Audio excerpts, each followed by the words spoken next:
আসসালামু আলাইকুম বন্ধুরা। আজ আমি তুলে ধরব কৃষকের কিছু পাওয়া না পাওয়ার কথা।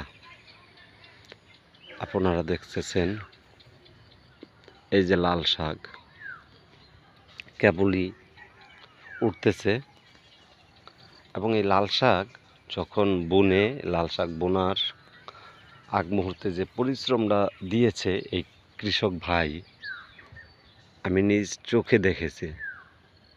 হিউজ পরিমাণ পরিশ্রম করেছিল। এবং দেখুন, আপনারা জানেন যে কিছুদিন হয়েছে বৃষ্টি হয়েছে, মানে 2 দিন বা 3 দিন, কিন্তু তার আগে উনি পয়সা নষ্ট করে, পয়সা খরচ করে এখানে পানি দিয়ে ক্ষেত ভিজিয়েছিল, যেটা ওই যে প্রচুর পরিমাণ রোদ এবং গরম ছিল। এই যে এত পরিশ্রমের পরেও দেখুন, শাক যখন উঠেছে, মাঝে মাঝে শাক নেই। দেখুন, আপনাদেরকে দেখাচ্ছি। এই যেমন এই জায়গাটায় শাক নেই, তারপরে ওই যে মাঝখানে আরেকটা জায়গা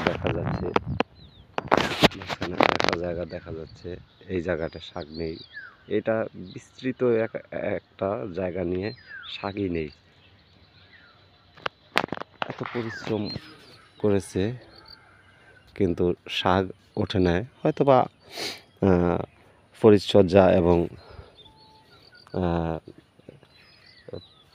যেটা সার বলা হয়, সার বা আসবাবপত্র, এগুলো হয়তো বা কম দিয়েছে, ব্যাপারটা এরকম না।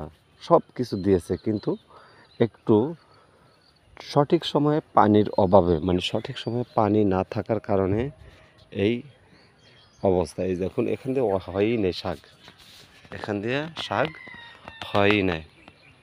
তারপরে একটা সময় আসবে, দেখবেন এই শাকগুলোই যখন বড় হবে, তখন কিন্তু ন্যায্য মূল্যে কোনো দাম পাবে না কৃষক।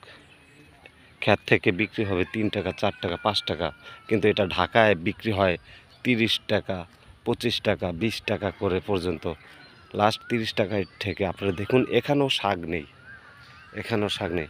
এই যে কোনো ধরনের এখানে শাক ওঠে নাই, শাক ওঠেনি। দেখুন, ফাঁকে ফাঁকে কিন্তু যেইভাবে পরিশ্রম দেওয়া হয়েছে এই ক্ষেতটার পিছনে, আমি দেখেছি। হ্যাঁ, রোদ নাই, সকাল নাই, বিকাল নাই, খেতে পড়েছিল এই কৃষক ভাই। এই ওনার যে পরিশ্রম দেখে আমি প্রায় মাঝে মাঝে বলতাম, ভাই এত পরিশ্রম, তারপরও কি সঠিক দামটা কি পান?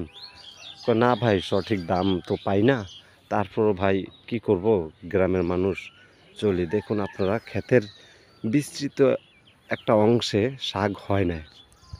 বন্ধুরা, আপনাদের মাঝে তুলে ধরলাম কৃষকের এই অবস্থা। কথা হচ্ছে, শেষমেশ কৃষক দাম পায় না।